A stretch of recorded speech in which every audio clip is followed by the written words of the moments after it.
Hello friends, welcome back to my kitchen. તો આજે આપણે છે ને પ્રોટીનથી ભરપૂર એવું નાનાથી લઈને મોટા સુધી બધાને ભાવે ને તેટલું એકદમ સ્વાદિષ્ટ એવું શાક બનાવીશું. તો ફ્રેન્ડ્સ, ચાલો બનાવવાની શરૂઆત કરીએ. તો આ શાક બનાવવા માટે મેં એક કડાઈમાં 5 મોટી ચમચી જેટલું તેલ ગરમ કરવા માટે મૂકી દીધેલું છે. અને વળી જો ઘરમાં ક્યારેક કોઈ શાક ના હોય તો ત્યારે પણ તમે આ શાક બનાવીને ખાઈ શકો છો. તો ફ્રેન્ડ્સ, અહીંયા જુઓ, તેલ પણ સરસ એવું ગરમ થઈ ગયું છે. તો અહીંયા અડધી ચમચી જેટલું આખું જીરું એડ કરીએ અને તેની સાથે સાથે આપણે ચપટી એવી હિંગ એડ કરીશું. આ શાકને વધુ ટેસ્ટી બનાવવા માટે અહીંયા મેં છે ને ખાંડેલી 8થી 9 લસણની કળી એડ કરી છે. સાથે અહીંયા આપણે 1 ઇંચ આદુને છીણી લીધું છે, જે આપણે એડ કરીએ. ખૂબ જ સરસ એવો ટેસ્ટ આનાથી આવશે અને થોડો એવો કલર ચેન્જ થાય પછી આપણે આગળની પ્રોસેસ કરીએ. તમે થોડીવાર પછી જોશો ને તો જો અહીંયા બ્રાઉનિસ્ટ કલર જેવો અહીંયા આવી ગયો છે. તો હવે આપણે છે ને જો અહીંયા છે ને મેં 2 નંગ મીડિયમ સાઇઝે આપણે ડુંગળી લીધેલી છે, જેને એકદમ બારીક ચોપ કરી લીધેલી છે, જે આપણે એડ કરીએ. તેનાથી એકદમ ટેક્સચર સારું આવશે આ શાકમાં. અને સાથે અત્યારે છે ને આપણે ડુંગળીના ભાગનું મીઠું એડ કરીએ અને ચપટી એવી આપણે હળદર પાવડર એડ કરી અને બધું સારી રીતે મિક્સ કરી લઈશું. અને ડુંગળી છે ને એને થોડો તેનો કલર ચેન્જ થાય ત્યાં સુધી આપણે તેને કૂક કરીએ. તો થોડીવાર પછી તમે જોશો ને તો જો અહીંયા તેલ પણ સરસ છૂટું પડી ગયું છે અને ડુંગળીનો કલર છે ને એ બદલાઈ ગયો છે.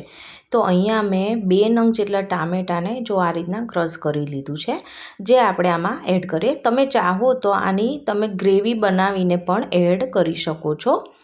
તો આનાથી પણ એકદમ સરસ એવું ગ્રેવીવાળું આપણું શાક બનીને તૈયાર થશે.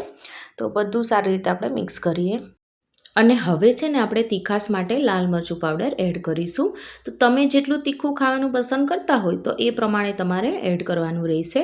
અને સાથે આપણે જો અહીંયા છે ને ટામેટાં એડ કર્યા છે, તો ખટાશને બેલેન્સ કરવા માટે અડધી ચમચી કરતાં ઓછી એટલે આપણે ખાંડ એડ કરી અને બધું સારી રીતે મિક્સ કરી લઈશું. અને હવે મીડિયમ તાપે આપણે ઢાંકીને તેને અડધીથી 1 મિનિટ જેવું થવા દઈશું, એટલે ટામેટાં છે ને એકદમ સારી રીતે ચડી જશે. એકાદ મિનિટ બાદ હવે આપણે ડીશ ખોલીએ છીએ તો તમે અહીંયા જોઈ શકો છો કે તેલ છે ને એકદમ સરસ એવું છૂટું પડી ગયું છે અને આપણા ટામેટાં છે ને એકદમ સરસ એવા મેશ થઈ ગયા છે, સરસ એવા ચડી ગયા છે. તો આપણે એકદમ સિમ્પલ મસાલા એડ કરીને જ આ શાક બનાવવાના છીએ. તો ઘરમાંથી જ તમને એ મસાલા મળી રહેશે. આ શાકનો રસો છે એકદમ ઘટ્ટ બને તે માટે થઈને અહીંયા શેકેલો ચણાનો લોટ મેં એડ કર્યો છે 1 ચમચી જેટલો.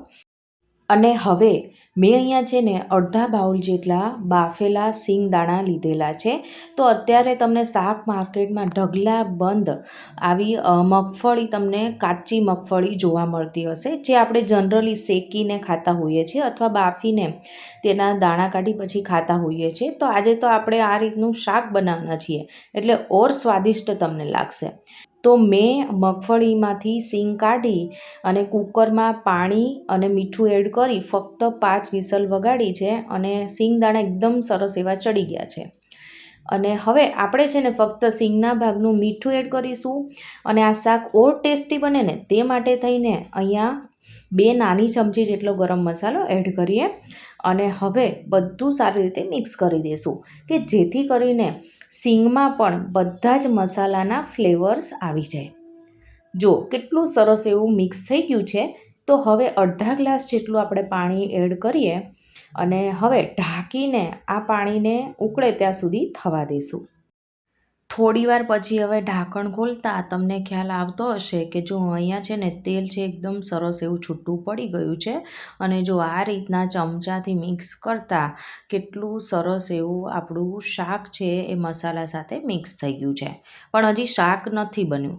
હવે આપણે લાસ્ટ ઇન્ગ્રેડિયન્ટ્સ તેનું છે એડ કરીશું, જે છે મલાઈ, કે જે આપણા શાકને એકદમ ક્રીમી ટેક્સચર આવવામાં હેલ્પ કરશે. તો અહીંયા 2 મોટી ચમચી જેટલી મેં એડ કરી છે. આ બિલકુલ ઓપ્શનલ છે. ફરીથી ઢાંકીને 1 થી 1.5 મિનિટ જેવું થવા દેશું. 1થી 1.5 મિનિટ બાદ આપણે ખોલીએ છીએ તો તમને અહીંયા દેખાઈ રહ્યું હશે કે આપણે જે મલાઈ એડ કરી હતી ને તેનું ઘી એકદમ સરસ એવું જો અહીંયા છે ને ઉપર આવી ગયું છે અને આપણું શાક છે ને કેટલું સરસ એવું ટેમ્પટિંગ લાગી રહ્યું છે. જુઓ, તમને જોતાં જ ખ્યાલ આવી ગયો હશે કે ના બહુ રસો છે કે ના વધારે પડતું કઠણ છે. તો હવે આપણે ધાણા નાખી અને ફરીવાર ચમચાથી આપણે મિક્સ કરી લઈશું.